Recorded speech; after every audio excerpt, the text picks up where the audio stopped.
Good time all of you. मी नवनाथ तुमच्याबरोबर परत एकदा. आणि आजपासून जे आहे नवीन आपण एक आपल्याकडे पॉलिटिक्स सायन्स आहे, ज्याला आपण राज्यशास्त्र बोलतो. अशा राज्यशास्त्राच्या विषयाचं परिपक्व आणि एकदम अचूक नॉलेज घेऊन मी तुमच्यासाठी इथून पुढं डेली म्हणण्यापेक्षा जेव्हा जेव्हा वेळ भेटेल मला तेव्हा मी नक्कीच याच्यावर जो आहे तो व्हिडिओ बनवून तुमच्यासाठी असं डीपमध्ये नॉलेज मी तुम्हाला देण्याचा प्रयत्न करेन. आणि याच्यामधून UPSC, MPSC तसेच 12th म्हणजे 12वी आणि त्याच्यानंतर आपण जर बघितलं तर इतरही एक्झाम आहेत, ज्या रेल्वे वगैरे ज्या काही ज्ञानी एक्झाम असतील त्याच्यामध्ये सगळ्यात जास्त फायदा होणारा हा व्हिडिओ असेल. इथून पुढचे जेवढे व्हिडिओ असतील माझे पॉलिटिक्स सायन्समध्ये, ज्यांना आपण राज्यशास्त्र बोलतो, आणि एकदम डीपमध्ये नॉलेज घेऊन मी तुमच्यासाठी येतो आहे. आणि आत्ता ज्या आपण येणाऱ्या दिवसामध्ये बघणार आहोत तर सर्वप्रथम जे आहे राज्यघटनेची प्रस्तावना आणि राज्यघटनेची परिशिष्टे आणि अनुसूची इथपर्यंत, जे की एकंदरीत जर बघितलं आपण तर याच्यामध्ये जे आहे पाठ नंबर 1 पासून ते पाठ नंबर जे आहे 47पर्यंत 47पर्यंत जे आहे याच्यामध्ये टोटल पाठ असतील आणि पार्ट असतील असं आपण बोलूया. इंग्लिशमध्ये पाठ असतील, मराठीमध्ये बोलूया. आणि ही सिरीज असं तुम्ही समजा की ही एक सिरीज आहे आणि या सिरीजमध्ये आपल्या सगळ्यांना टिकून राहायचं आहे. ज्यांना गरज असेल परीक्षेची, नॉलेजची, चांगल्या ज्ञानाची ज्यांना गरज असेल त्यांनी माझ्याबरोबर टिकून राहावं. अचूक आणि एकदम चांगल्यापैकी घटनेची प्रस्तावना, घटनेचे नियम, घटनेचे प्रत्येक कलम, घटनेचं प्रत्येक लॉ आणि ह्याच्याबरोबरच आपण आपली पार्लमेंट, आपल्या इतिहासाला जोडून, जेव्हा इतिहास सुरुवात होतो, इतिहासाची सुरुवात होऊन नॉर्मली आपला आधुनिक भारताचा इतिहास जो आहे 1707पासून सुरुवात होतो असं म्हटलं जातं. आणि 1707पासून आधुनिक भारताचा इतिहास संपतो तो 1947पर्यंत. आणि 1947पासून 1949 आणि 1950 रोजी आपली जी भारतीय राज्यघटना आपण स्वीकारली, त्याची जी आहे 1935च्या कायद्यानुसार आणि त्याच्याही पहिले जेवढ्या वेळा राज्यघटनेची माहिती किंवा राज्यघटनेची मागणी केली गेली होती त्यावेळी भारताच्या नेत्याकडून मागणी केली गेली होती.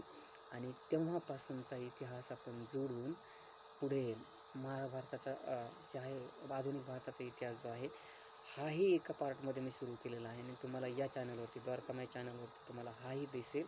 आणि चांगल्यापैकी नॉलेज घेऊन तुमच्यासाठी त्याच्यामध्येही येणार आहे आणि त्याला जोडून पुढे हा व्हिडिओ आपण एका वेळी 2 व्हिडिओ डेली या जेव्हा वेळ भेटेल त्यावेळी आपण नक्कीच तुमच्याबरोबर शेअर करण्याचा, नॉलेज वाढवण्याचा आणि प्रत्येक एक्झामची तयारी करून घेण्याचा नक्कीच प्रयत्न करूया डीपमध्ये. मला नाही वाटत की तुम्हाला स्टोरी रूपानं जर इतिहास सांगितला तर कुठल्याही प्रश्नाचं उत्तर तुम्हाला येणार नाही, असं होऊ शकत नाही. म्हणूनच मी हा निर्णय घेतला की एक सिरीज निर्माण करूया, ज्या सिरीजमध्ये आपण इतिहासाबरोबर आपलं राज्यशास्त्र किंवा पॉलिटिक्स आपण ज्याला बोलतो ते जर जोडलं तर नक्कीच सगळ्यांनाच याचा फायदा होईल. आणि हाच विचार मनात घेऊन मी ही जी सिरीज आहे ती बनवत आहे. व्हिडिओ क्लिअरिटी कशी असेल तरी नॉलेज तुम्हाला ऐकू येणार आहे आणि नॉलेज तुमच्यापर्यंत पोहोचवणार आहे मी. जसं आपल्या चॅनलमध्ये जसं आपल्या व्हिडिओजमध्ये इन्क्रीज होईल, जसं आपल्याला अफोर्डेबल असेल, परवडेबल होईल, तशाच पद्धतीने आपण जे आहे 3 प्रकारचे हे पॉलिटिक्स सायन्स, मानसशास्त्र हे मला चांगलं नॉलेज आहे त्याचं, परंतु ज्याला सायकोलॉजी बोलतो आपण त्याला, परंतु जास्त डीपमध्ये जे आहे ते ज्याची गरज आहे ते पॉलिटिक्स सायन्स, जो इतिहास पण हिस्ट्री ज्याला बोलतो, पहिले मी कवर केलेला आहे एका व्हिडिओमध्ये. पूर्ण माणसाचा जो इतिहास कसा होता, त्यांनी आगीचा शोध वगैरे कसा लावला, त्याचं पूर्ण नॉलेज आपण घेतलं. आणि आता आधुनिक भारताचा इतिहास मी नव्यानं सुरू करत आहे आणि त्याची फर्स्ट सिरीज टुमॉरो म्हणजे उद्याच्याला आपण सुरुवात करूया. आणि आज या क्षणी जे आहे फक्त आपल्याला विश्लेषण सांगतो की आपला नेक्स्ट जो व्हिडिओ राहणार आहे, इथून पुढे जर तुम्ही मला प्रतिसाद दिला आणि वेळेवर तुम्ही जर लाईक वगैरे केलं, कमेंट्स वगैरे केले, माझ्यामधील चुका तुम्ही मला दाखवून दिल्या तर मलाही मोटिवेशन भेटेल, मी व्हिडिओ बनवण्यामध्ये सशक्त होईल. आणि 100% मला गॅरंटी देतो की याच्यामध्ये माझ्या एवढं नॉलेज मला नाही वाटत, तर मी एवढे बुक्स वाचलेले आहेत, एवढं वाचन मी केलेलं आहे याच्यामध्ये डीपमध्ये. इतिहास जोडून इतिहास तुम्हाला जे आपण BC DC ज्याला बोलतो ना आपण, अशा प्रकारचा एकदम सुरुवातीपासूनचा इतिहास, जे मध्ये आपण जेवढे आपण बोलतो ना, दत्त होते का, नवनाथ ग्रंथामधील नवनारायण होते का, त्याच्यानंतर आपण महाभारत होता का, या सगळ्या प्रश्नाची उत्तरं मी तुम्हाला सगळं काही देण्याचा प्रयत्न करणार आहे. आणि हा इतिहास मी सुरुवातीपासून स्टार्टिंग करू, परंतु सगळ्यात मोठा प्रश्न आहे आपला UPSC MPSC आणि इतर परीक्षेचा, तर ते पहिले कव्हर करून आपण परत एकदा मागे जाऊन सुरुवातीपासूनचा इतिहास मानव जीवनापासून सुरुवात करून परत एकदा बनवूया. तर हे इम्पॉर्टंट होतं. आता याच्यामध्ये आपण जे बघणार आहोत, तर सगळ्यात इम्पॉर्टंट म्हणजे आपली पार्लमेंट, संसद, भारताची जी सेंट्रल गव्हर्नमेंट आहे ती, याच्यातील साखळी कोण कोणाला बोलतो ना उडू शकतं, आपण असं बोलण्यापेक्षा असं बोलूया की कोण कोणाला बरखास्त करू शकतं आणि कुणाला काय राईट्स आहेत, हेही आपण याच्यामध्ये बघणार आहोत. पार्लमेंट, न्यायव्यवस्था, सनदी नौकर वर्ग, दबाव गट, त्याच्यानंतर राष्ट्रीय पक्ष, राजकीय पक्ष, लोकल पक्ष, हे सगळ्या प्रकारचे जे आपण बघतो ना, जे आपण ऐकतो की नाही, नवीन न्यूजमध्ये आपण ऐकतो की हे दबाव गट, राजकीय पक्ष काय आहे, ह्या गोष्टी काय आहेत ना, या सगळ्या गोष्टींचं नॉलेज घेऊन मी तुम्हाला एक चांगल्या पद्धतीनं त्याच्यामध्ये जे आहे सुरुवात करणार आहे. याच्यामध्ये मुख्यमंत्री, उपमुख्यमंत्री, त्याच्यानंतर अध्यक्ष, लोकसभा अध्यक्ष, विधानसभा अध्यक्ष, राज्यसभा अध्यक्ष, विधान परिषद अध्यक्ष, न्यायवादी जो स्टेट गव्हर्नमेंटचा असतो, महान्यायवादी हा सेंट्रल गव्हर्नमेंटचा असतो. आणि याच्यावर 30 प्रश्न पडतात नेहमी मोठमोठ्या परीक्षेमध्ये. आणि या प्रश्नाची उत्तरं आपल्याला न ऐकल्यासारखे वाटतात. म्हणजे हे जे प्रॉब्लेम्स आहेत ते कमी करण्याचा नक्कीच आपण प्रयत्न करू येणाऱ्या सिरियलमध्ये. त्याच्यानंतर सगळ्यात महत्त्वाचं म्हणजे जे आहे यांची भरती कशी होते किंवा हे निवडून कसे येतात, यांचे निर्वाचन कसं होतं, निर्वाचन आयोग कशा प्रकारची निवडणुका घेतात, निवडणुका, अशा प्रकारच्या सगळ्या प्रश्नांची उत्तर. त्याच्यानंतर राज्यघटना, ती राज्यघटना बनली कशी, किती देशापासून आपण ही त्याची जी तत्त्व आहेत ती घेतलेत, आणि कोण बैठकीला होते, कोण अध्यक्ष होते, कोण उपाध्यक्ष होते, सगळ्या गोष्टीचं आपण याच्यामध्ये नॉलेज घेऊन अशा प्रकारचं हे सगळ्यात मोठं जे सिरीज चालणार आहे आपलं, ते सिरीज पॉलिटिक्स सायन्सचं चालणार आहे. आणि त्याच्यानंतर आपण जो इतिहास बघणार आहे तो सगळाच इतिहास बघणार आहे. इतिहासामध्ये इतिहास, पॉलिटिक्स सायन्स आणि इंग्लिश या तिन्ही गोष्टी महत्त्वाच्या आहेत. आपण जर पाहिलं तर सगळ्यात महत्त्वाचा जो इतिहास आहे तो आहे आपला रोमॅन्स, आपण बोलतो ना रोम लोक, या रोम लोकांपासूनचा इतिहास खूप महत्त्वाचा आहे. आणि रोम लोकांनी जी देणगी आहे ती देणगी आपल्या इंग्लंडला दिली. जगामधील इंग्लंडही आपलाच आहे, पूर्ण जग आपलं आहे. आपण जर विचार केला तर कोणीही दूर नाही आहे आपल्याला. तर इंग्लंडला देणगी दिली आणि ती इंग्लंडची पूर्ण देणगी जी आहे ती संपूर्ण जगामध्ये पसरली गेली.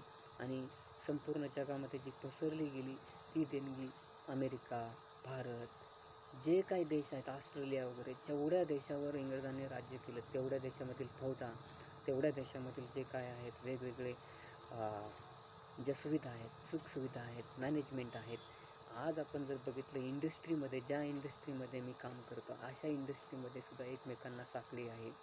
आपण जर बोलतो ना नोकरच्या नंतर मग TL, टीम लीडर वगैरे, त्याच्यानंतर आपण आणखी बघतो याच्यावरती जे अप्पर लेवलला असतात ते मॅनेजर, असिस्टंट मॅनेजर, ते जे मॅनेजमेंट करतात ते अधिकारी, त्याच्यानंतर HR वर्ग येतो. HR वर्ग हा जसं न्यायव्यवस्था असते असाच HR वर्ग असतो. अशाच प्रकारची ही मॅनेजमेंट, ही जी व्यवस्था आहे, पार्लमेंटरी जी व्यवस्था आहे, आपण ज्याला लोकशाही बोलतो, ही लोकशाही संपूर्ण भारतामध्ये प्रत्येक क्षेत्रामध्ये जाऊन पोहोचलेली आहे. याचा सर्व नॉलेज किंवा सर्व अशा प्रकारची माहिती आपल्याला असायला हवी. कारण आपण ज्या एकदम प्रख्यात भारत देशामध्ये राहतो, याच्याविषयी जर आपल्याला नॉलेज नसेल तर याच्यामध्ये काहीही उपयोग नाही आहे. आणि आपल्या भारतातील जे नॉलेज आहे ते इतर देशापेक्षा नक्कीच खूप मोठं आहे, खूप थोर आहे. म्हणून आपल्याला याचा अभिमान असला पाहिजे. नरेंद्र मोदी, लालकृष्ण अडवाणी, त्याच्यानंतर मनमोहन सिंग, त्याच्यानंतर असे मोठमोठे नेते आपल्याकडे, बाळासाहेब ठाकरे होऊन गेले, एवढ्या मोठ्या व्यक्ती आपल्या भारतामध्ये होऊन गेल्या ज्यांचं श्रेय भारतासाठी खूप मोठं योगदान आहे. आणि आपण नक्कीच याचा विचार केला पाहिजे. आणि यांचं जे पाठबळ आहे, यांचे जे आपल्या पाठीमागे ज्यांनी जे कार्य केलेलं आहे, यांची सगळ्यांचं माहिती आपल्याला असायला हवी. म्हणूनच मी हा निर्णय घेतला आणि हे सिरीज निर्माण केलेले आहेत. अशा प्रकारच्या 3 सिरीज असतील. आपल्याला इंग्लंडचीही व्यवस्था बघणं गरजेचं आहे, आपल्या भारताची व्यवस्था बघणं गरजेचं आहे, भारताचा इतिहासही बघणं गरजेचं आहे, पॉलिटिक्स बघणं गरजेचं आहे. कारण आपलं जे पॉलिटिक्स आहे, आपलं जे राज्यशास्त्र आहे, हे अमेरिका आणि यांच्याशी मिळतं जुळतं. अमेरिका, ऑस्ट्रेलिया आणि इटाली आणि यांच्याबरोबर काय बोलतात त्याला, अमेरिकेशीही आपलं जे पॉलिटिक्स आहे ते जुळतं मिळतं आहे.